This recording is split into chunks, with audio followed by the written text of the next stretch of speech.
So India and Pakistan have agreed on ceasefire from 1700 hours on May 10th. What is the ceasefire?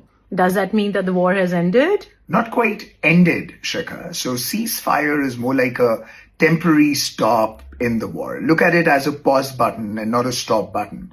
The real decision or the understanding of this would come on May 12 noon, when there would be a meeting between the leaders. And just yesterday, there was this news that Pakistan has got $1 billion loan from IMF. Is there a correlation in these things? There clearly seems to be a correlation. It doesn't seem to be a coincidence.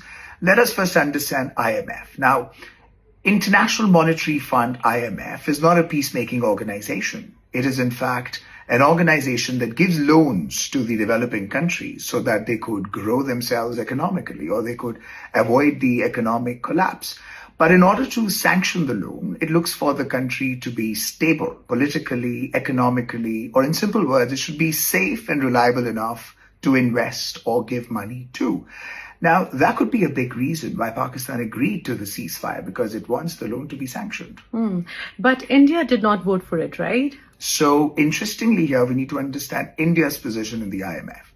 India is not a borrower of IMF. In fact, the last time it borrowed was in 1991, when it got $2.2 billion sanctioned, and that's what helped India work out on its trade policies and the economic liberalization. And ever since, India has grown exponentially economically in such a way that today it is not a borrower, but in fact a contributor in the IMF, a voting right holder in the IMF. So India abstained from giving a yes vote to Pakistan's demand for loan, not out of hostility, but in fact, India brought into light, it highlighted how Pakistan has misused its IMF funds in the past. So when India abstained from giving the voting yes, it wanted Pakistan to show its accountability on the money that it's getting.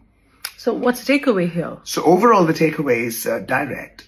The economic power, the growing economy of India, which is a matter of pride for us, makes India a soft power. It has this quiet impact and influence on the global decisions. And Pakistan's financial crunch is pushing it to take more responsible decisions.